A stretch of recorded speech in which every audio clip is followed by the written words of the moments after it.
confidence building is part of your work as well. But do you ever encounter people who feel a bit tentative about the creative side of exploring that because they think, oh, I'm not good at drawing, or I'm not good at painting, or Absolutely. how would you overcome that?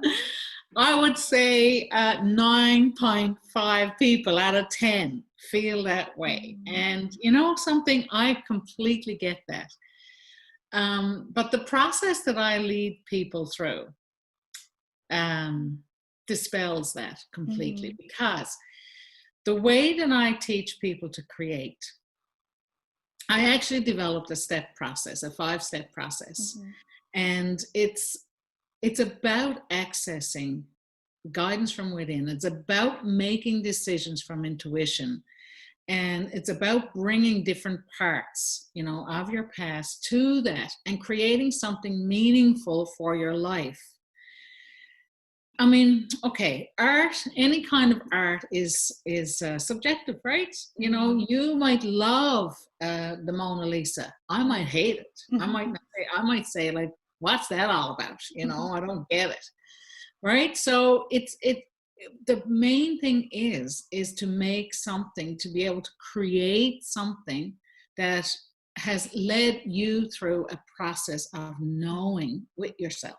You don't need artistic experience, but what a lot of people find when they let themselves go, when they allow it, right, that they actually do create something that they love, and they proudly like display in their homes, you know, and they can't believe it. Like they're like, I can't believe that I've done that I've made that I knew how.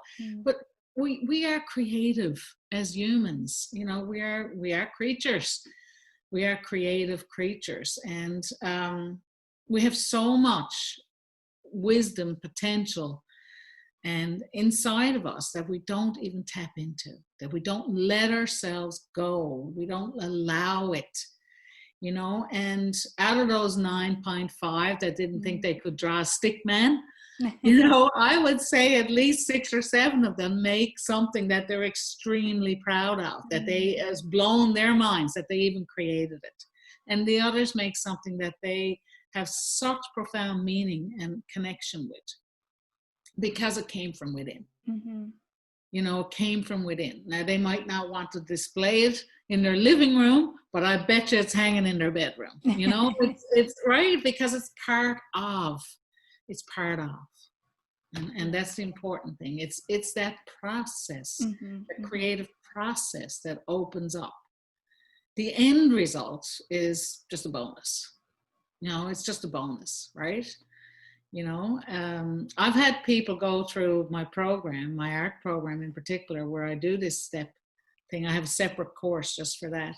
And they have gone on to become, you know, either a visual artist, or, you know, I had somebody make a wire sculpture at one time. And you know, like, it's just, you can take this process that I have and make anything. It doesn't have to be a painting, because that's not the important part, right? The important part is listening to your intuition, letting your soul speak, right? And just being the vehicle for that, and letting what comes out form, take shape. And when people create something like that and they can look at it, they're not looking at that object, they're looking at their experience. You know, that's the difference. Yeah, that's the difference in creating this way. Because I often think about finished artworks as the documentation of the process that happened for it to be made. And there's a performative element in that. So when somebody's making something, they're enacting, they're performing, not just the act of making it, but it's that thinking it through, the creative process, the trying stuff. And maybe there's evidence, or it's covered over, of not quite getting it right, maybe trying something else, and so on and so forth, you know. So is that something that you explore a bit as well, possibly? Yeah, for sure. I mean some of my most popular paintings came from mistakes. You know, came from something that I did by mistake. And I was like, oh, I kind of like that, you know, and let's go with that then. Like, you know, I might have started out with some idea for a painting, but you kind of have to be the vehicle. You kind of have to let come what's going to come. I mean, whenever I go into my studio, I go in, yeah, I might say, okay, today I want to do a landscape, or today I want to do something abstract, or today I want to do whatever. But I don't really have control over that, you know. And if I went down with the exact same, you know, circumstances tomorrow, I'd create something different again, because every single minute we are somebody different than the minute we were before. So what needs to come out is going to come out. Right. I've had a couple of people go through my program a couple of times, the art workshop, and they've created something completely different both times, you know, because we are different from time to time to time. We are processing different things from time to time to time. Right? You know, we are faced with different challenges or obstacles or insight or even potential from time to time to time. So it's a process that you can use over and over and over, you know, to just access, well, okay, what's going on with me today? You know, what needs to come up today? What's going on in here? You know, it's a way of reconnecting with yourself, actually. And you can do that through writing. I've had people go through it and do it through writing. Like I said, someone made a sculpture one time. They make paintings, they do collages, whatever. It's that act of creating, the act of allowing, the act of letting go, right? And kind of turning this off and turning this on. So hard to do. It's not easy, but it's possible. And it's possible to be, I bring people through a process of being able to do that, you know, right? It's, you know, to help guide them, I guess, you know, because everyone goes at it in their own ways, because we're all different. We're all different, but it's possible for everybody. If one person can do it, it's possible for anyone. Yeah. Right. And on your website, there's quite a lot of focus on, it's trying to guide people in how to tell their stories, and that's how you can understand the self and become aware.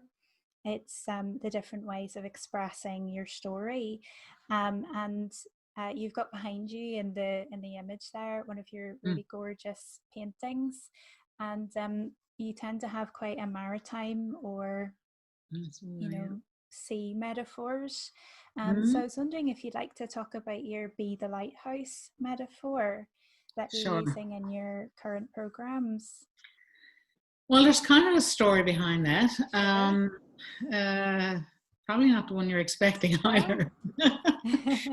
But, well, to begin with, I guess, full disclosure, I grew up at a lighthouse in Newfoundland, Canada. And Newfoundland is the most eastern province of Canada. And I come from the east coast of the island of Newfoundland. And in fact, my ancestors are 6 generations of lighthouse keepers in my family. My ancestors took the distress call for the Titanic. Gosh. Yeah, way back then in the early 1900s. Wow. So we have quite a heritage of keeping in my family. So the name seems quite obvious to come from there, but it's not really. I just recently, and this the kind of stuff that happens. I'll you know, let your listeners in on this. When you start tapping into your intuition on a regular basis, you start to sense things. You start to, I call it intuitive hits. You get these intuitive hits. You know, different things I used to get over the years, like, you know, you're driving along and you're going more than the speed limit, and, you know, all of a sudden you hear a voice in your head, oh, you should slow down. You know, and then all of a sudden you see a police car up front, you know, that would have caught you for speeding, or, you know, different things. You know, you have this intuition. We all have this intuition that we don't pay attention to so much, but once you start paying attention to it, you start sensing, you start feeling more, I believe. Now, there's a little forest here, close to where we live that I like to go walk. And it's absolutely enchanting. You know, the trees here in Norway are straight up pretty much, and they're very tall. And I grew up on a rocky part of the island, even where I live. It's very, where I grew up was very, very rocky, no trees. And if there was anything that had any chance of surviving, it's probably only a couple of feet high and it's twisted in every shape of the alphabet, you know, it's just because of the wind, because of the extreme weather. So when I go into that forest, like I just feel like I'm in a fairyland, you know. And anyway, this one morning, about a couple of months ago, I was walking there, and the way the sun was coming and hitting on this one tree that was covered in moss, but the tree came up and then it took a bend, you know. So I was like, oh, that's so unusual. I haven't noticed it before. So I stopped to take a picture. And lots of times I take a picture of things. And as I was getting, you know, finished putting away my camera, whatever, my phone, and started walking past, I had this sense, I won't call it a voice because it wasn't really like that.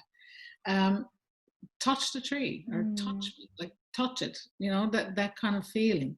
So I went over and I put my hands on the tree, and I've never had any kind of like healing or any kind of sensations or anything like that before. And I felt a thumping in my hand. Automatically, my brain said, that's your pulse, Michelle, that's your pulse. Then I started paying attention to it. And it wasn't like a regular pulse, and it wasn't in the place where you would get a pulse, right? And then my two hands started to tingle. So I was like, okay, there's something. Gee whiz, I've never felt like this before.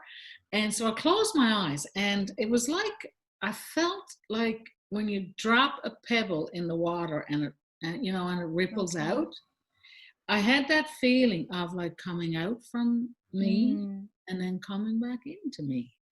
And it was almost like waves in the ocean in a way, you know, like being on a boat, almost that feeling in your head of being, you know, a little bit off equilibrium, which was fine and dandy. And I had woken up with a pain in my wrist because I have an old sprain from when I was a kid. But when I took my hands off the tree, the pain was gone. It was literally, it was gone and hasn't come back since. So now long story, I'm sorry. Now I always touch the trees. Every time I'm over there, I've tried different trees. I get different sensations. I get different feelings. I get different sort of like sensations. I guess. I mean, this might sound crazy to some of your listeners and to you probably as well, but whatever about it, there's something there that I can't ignore, and I know now, I've done it so many times that I'm not making it up. Every now and then I get that pulse again, not always, but every now and then. I've tried to have my hands up high, have my hands down low, having them that way. It doesn't matter. Doesn't matter where I put them with the, you know, right kind of thing. Anyway, but one day I took my hands off the tree that I was with, and those words, be the lighthouse, just popped into my head. Be the lighthouse, and I was like, what's that about? You know, and I came home and I was talking to my husband about it, and be the lighthouse. And it's okay, well, what's the lighthouse about? The lighthouse is about being strong, you know, it's about withstanding any storm. It's about, you know, being like solid, you know, certain kind of thing. It's a beacon of hope and of courage, and it's what guides people to the shore. And you know, it shines its beam out, like, you know, and I said, my goodness, that's what I'm doing in my coaching. That's what I'm doing in my coaching. I'm helping people turn on the light inside. You know, I'm helping them get, you know, more confidence in themselves, more belief in themselves, more courage to be themselves, you know, more certain about where they're going in their lives. I was like, be the lighthouse. That's it. That's it. That's it. So I sat down then and developed a full-fledged program around it. And it's had an incredible impact, absolute incredible impact. I'm so proud of it. But I mean, it came through my intuition. Mm. And it's brought all parts of me to the table again. You know, it's the teacher in me. I'm a registered teacher by trade. You know, I graduated. No, I won't tell you how many years ago. It's too many to tell you. It's a long, long time ago. And, you know, so I mean, my curriculum development skills come into play here, you know. Also, I'm bringing art processes through writing, through creating. Bits and pieces of my soulful art making workshop come into this program as well.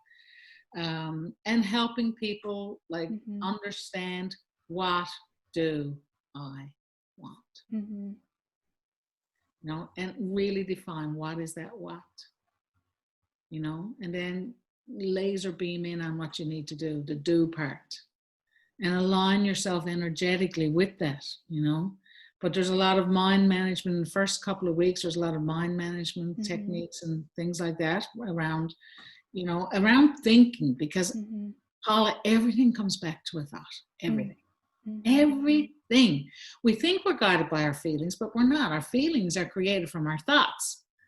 You know, if you wake up someday and you're feeling terrible, you just got to ask yourself, what am I thinking about? What's making me feel so terrible? You know, and once you can get to that, once you figure out what that is, what am I thinking about myself or about the situation or about whatever, and then switch that, you automatically change your feeling, which changes your behavior, which changes your results of your life. So it really does go back to thought control. And sorry for the lack of THs. That's the Irish part of me. I can hear it. Yeah, don't worry at all. Don't apologize for anything like that. Yeah, it's I got a strange accent for a Canadian, I know. But it's a massive place. It's got a wide range of accents. Yeah, I mean, and the area where I grew up was heavily populated by people from the UK, actually. Yeah, so, yeah. But yeah, so I mean, that's kind of where I am these days, and trying to help people turn on their light. Yes. You know, and with every resource that I have. It's a refreshing thing to hear about, because I feel like we get mired down in hearing stories of selfishness, and maybe that's changed a little bit in recent months with the pandemic and everything. But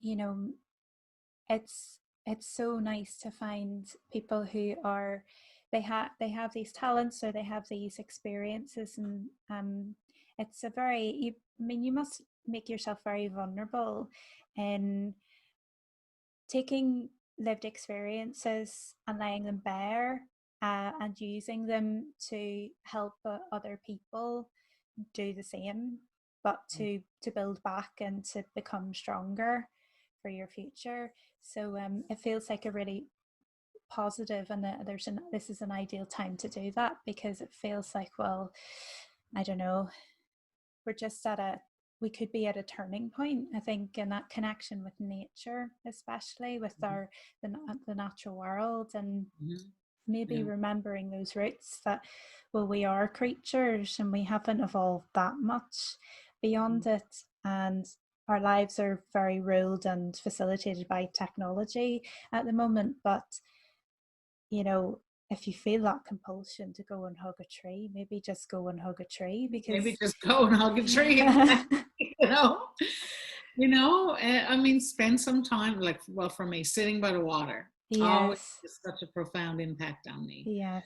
You know, or like gardening, you know, if you can't do anything, if you're stuck in a little apartment with a windowsill, you can garden, you can grow herbs, but just, you know, having, like you said, Paula, that connection with life, you know. And I mean, to go back to that vulnerable part you just said, like, oh goodness, I guess it has taken me to get to here to understand that the thing that I thought was making me so weak is actually my strength. That is my strength, you know. But it took owning it, right? It took taking responsibility for my actions. I mean, I lived as a victim for a very, very long chunk of my life, you know, because I've had some horrific things happen to me. And I've experienced severe loss in my life. And that's not something easy to come back from. It's taken me decades to process it, you know, and it's the thing that I thought was my weakness. But actually, by going into it, understanding how I, you know, got trapped inside that victim mindset, how I let that experience, those experiences of my life be my excuse. Now, owning that is difficult, right? That's the part of that's the work of this work, right? Is actually owning up to how you've been treating yourself, to how you've been behaving, and to how you've been, you know, towards other people. Like I wasn't always the kindest person on the planet, you know, because I felt like I had been done wrong by. Yes. You know, so I was angry. I was bitter. And I allowed myself to be that in the world because I felt I had a right to. Yes. I felt entitled to it, you know, but until I owned up to that and understood how it was not creating the kind of life that I wanted to live, until I swallowed that pill, if you will, that I was creating my own suffering, you know, it took getting there in order to change things. And that, my friend, is mind management. That is, you have to be diligent about the kind of thoughts you're thinking. Yeah. You know, you have to operate from a place of potentiality and possibility and abundance instead of lack and scarcity. And, oh, you know, this happened to me and that happened to me, so because I can't, because that's BS. Let me tell you, that's BS. That's something you're just using as an excuse.